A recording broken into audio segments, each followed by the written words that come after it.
Hello.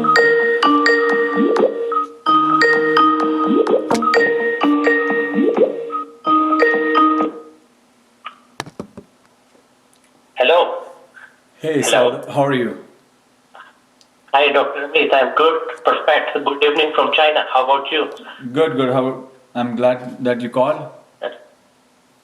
Okay. Thank you very much for giving me time. I really appreciate that, especially because I noticed your LinkedIn profile that after graduating from PhD studies, you spent some time in postdoc and maybe some time in government-sponsored laboratory, and then you transitioned into an industry.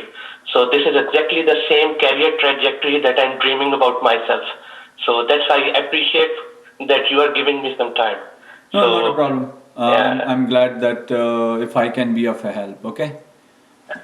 thank you very much. So Okay, I wanted to discuss three things as I sent you an yeah, email. The first thing was related to yeah, I'm targeting research scientist and application scientist positions. So okay. I understand somewhat difference as I am approaching some persons who are working in this role. Mm-hmm. So I have tried to prepare a generalized CV. So I wanted to get your feedback if you think that this CV is all right for these two roles, or do you have any feedback for improvement? Sure, sure. So let's start with first of all, why don't you introduce yourself so that people who might get help from your background also, okay? So I just want Uh, to ask you. I think your name is Saud, and you did your bachelor's and master's from Pakistan, correct? yes, And then exactly. you're doing your PhD from China right now in Uh, in the area of food processing or something, correct? I would like to add something that I have completed my PhD studies, and my PhD research relates food packaging material development. So it was related to polymer processing, biodegradable polymer processing. I observed that your background also relates material science. That's why I'm talking about some technical words. Sure, sure, And by that's the way, fine. I have completed my PhD studies, Okay. and right now I'm working at Chinese Academy of Sciences Mm-hmm. as postdoctoral researcher since the Okay. last 1 year. Oh, I understand now. I understand. So let me Yes. specify. So can you tell me a little bit about your background from Pakistan? Which university are you from? And little bit, very brief about your family, and then we can go Uh, ahead from there. Okay, I understand that Yeah. you are discussing in pursuit of the last question. So, I graduated from University of Agriculture, Faisalabad. Mm-hmm. So, what I would like to specify here is I was born in Faisalabad. Uh-huh. Then I did my bachelor studies in agriculture sciences from the same institute, University of Agriculture, Faisalabad, in Mm-hmm. the same city. Did my master in the same city. Okay. So until my master program, I was staying in Faisalabad, in the same city that is very close to Lahore in Punjab, capital of Punjab province. Punjab is very next to Indian Punjab. Okay. Okay. So So, after completing my master studies, I went to KPK, another province of Pakistan that is adjacent to Afghanistan. uh-huh. I worked there as quality assurance officer in the biscuit industry, cookies brand. Okay. So meanwhile I was working there, then I got an opportunity for PhD studies in China, and then I decided to quit that job, and then I came to China. Okay. And how And long your PhD if was? you, sorry, How if you long? ask me about my family, as you asked, so we are three brothers and one sister, Okay. and my elder sister, she is married and she is just housewife. Then comes my elder brother. He was doing job in Dubai as an accountant. He is ACCA, Uh-huh. something related to accounting and finance. And he was working there from the last 3 years, and then recently he got a job in England, so he shifted to London. Okay. And on the other hand, then comes me, and then my younger brother. My younger brother is working in STS, that is a certification company. So we Okay. are three brothers, one sister, and then I am lucky enough, fortunate that both my father and mother both are alive, although they are retired. My Okay. mother used to be housewife; she was not doing anything. On the other hand, in case of my father, he was a banker, but now he's retired. He's just enjoying his retirement life. Okay. So just want to ask you one thing is why did you decide to go to China for PhD? Why did I go to China for PhD studies? Why not When I to was working in, sorry. why not to America, or why not to Japan or Korea or Okay. UK? Okay, I understood your question. When I was working in the biscuit industry, Uh-huh. I was not planning to do PhD studies at that time. But then there working in another industry, but we were studying in the same institute, so he was quite close to me. So he just said to me that he wanted to do PhD and he do not want to go to China. He do not want to go abroad alone. So I was not interested in PhD studies, but I'm trying to tell you how I came to China. So he applied, he took my documents and he applied in the university. Unfortunately, he couldn't get that admission, but I got the admission. And that was the scholarship. And this is something like I didn't apply, I did nothing. Even then, I got the scholarship. That was fully funded scholarship. Your question, why I didn't go to any other country? I didn't apply anywhere. Okay. I was not interested in PhD at that time. Okay, got it. But when I got the opportunity, then I discussed with my elders, with my peers, and later on I got convinced that it would be a good decision if I go out at such a young age of my life. Then I went to China. This is how I came here. And how old are you right now? On the other hand, right now I'm 30 years old. Okay, I'm 31 years old. 31, okay. And one thing I would like to tell you, another good story, like how I came into this research field. This research field, my major is food science, and my title of the degree title is also food science, but my research is related to polymer processing. Totally different. I have no background related to that, but how I came to this field. So when I was looking for supervisors, I chose one professor among many professors, and when I was discussing my background with that professor, he asked me one question like, "What you want to do in your PhD research?" I told him that I have no idea what kind of research project going on in your laboratory. So you tell me what is going on, or you suggest me something. I will start working on that. And later on, he said to me that if I will suggest anything to you, then after 2 or 3 months, you will come back to me saying that this topic is very difficult. I want to change my research topic.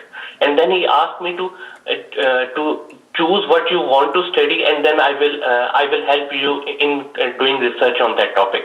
This is how I started to develop interest in his research, and gradually I did my PhD studies. And that is how I started to become, I should say that I started to become to make some independent decisions in my life. Before that, I used to be like, I am totally dependent on others. I am just following others, but this was a big change in my life. I started to make my own independent decision. I take ideas from others, like I'm discussing with you, but that was the point when I started to think independently, like I will take your opinion, but I will analyze it, and then I will make my own decision. Okay, so I can speak now. I think thanks very much. I think it's a good introduction.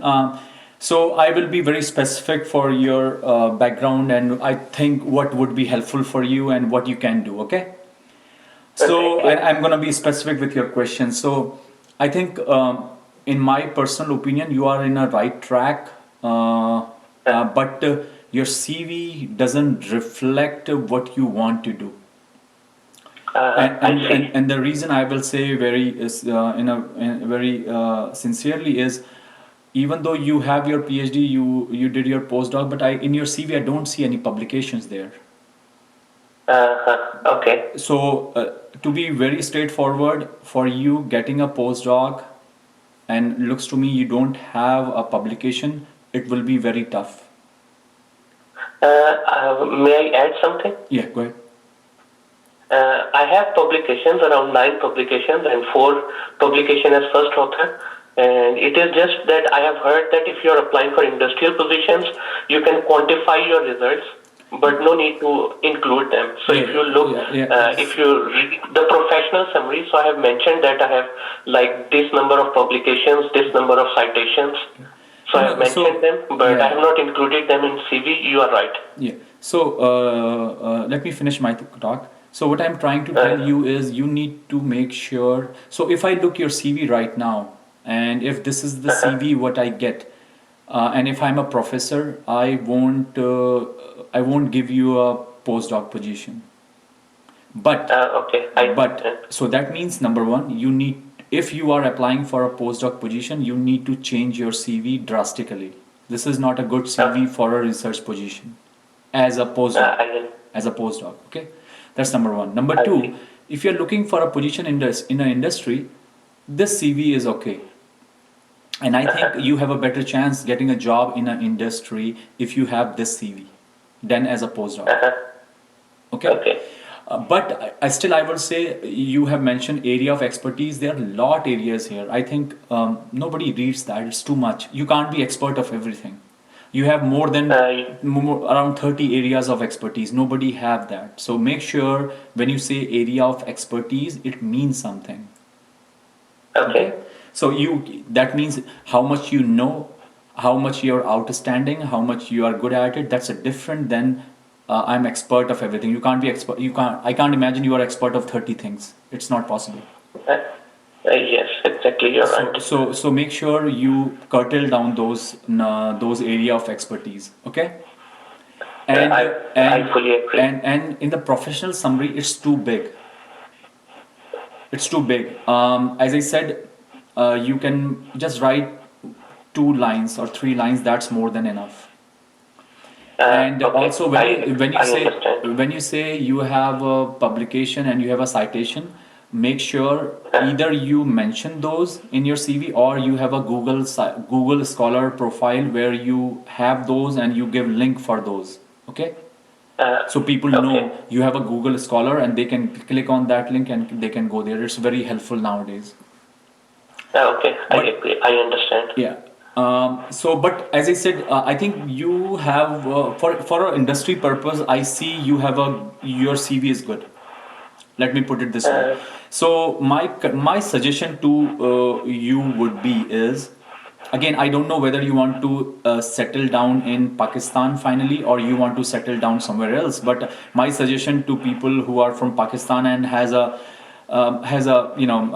Islamic background or something, I would suggest them to look for jobs in Gulf countries or postdoc okay. positions there.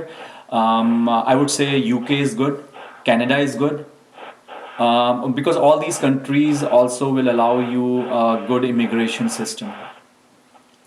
US is tough for everyone nowadays. Doesn't matter. Okay. For everyone, US Uh, is getting a little bit tougher nowadays. Again, my May question. I stop you here for a while? Yeah. Could you please stop the speaker because your voice is echoing, so I'm finding it a little bit difficult to understand. So if you don't mind, can you please turn off the speaker? No, I don't have a speaker. Okay, Yeah. okay, okay. Sorry for that. So what I will suggest you is to look for postdoc position in these countries. Finding a job in these countries would be difficult unless and until you have some connection. Postdoc might be easy. Okay. In Gulf countries, as I understand, right? Yeah, actually, in Gulf countries, I think you can find a job also. But for example, in Canada, in UK, again, what experience I have is it might be, or even in US, if you're looking for a postdoc, you can get it. But finding a Okay. job in industry would be extremely difficult because of the visa problem. Because I, un- postdoc visa is different in US. uh, I understand. Yeah.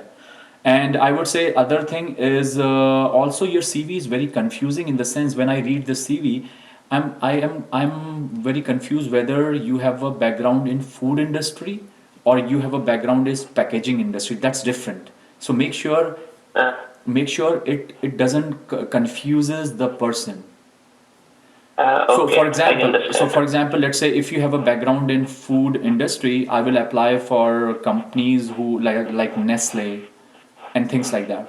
But if you have background in packaging, I will apply to a company like 3M or Avery Dennison, things like that. Those are the packaging companies. So that's different. So make sure your CV has doesn't reflect, doesn't confuse anyone. You know what I mean?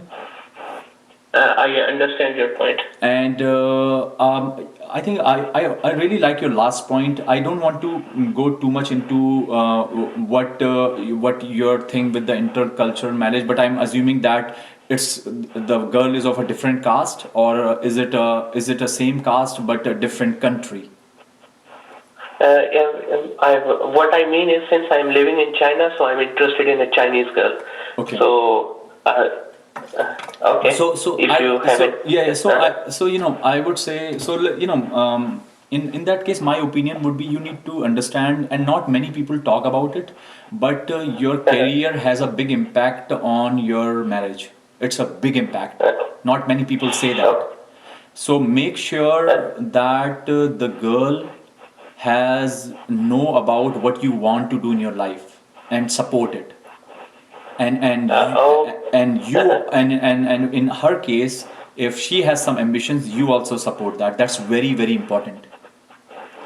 Because I have numerous example where people got married, and even though they had jobs, they have to leave their jobs because their marriage was in trouble.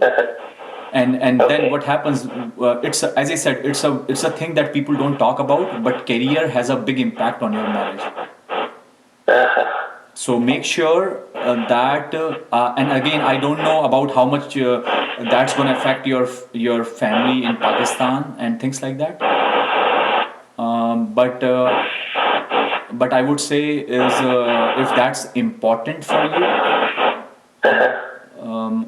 that if that's important for you, take care of that. But I would say that it's very important to make sure before you get married you have a job. Okay. As I understand. Okay. If you have something to add.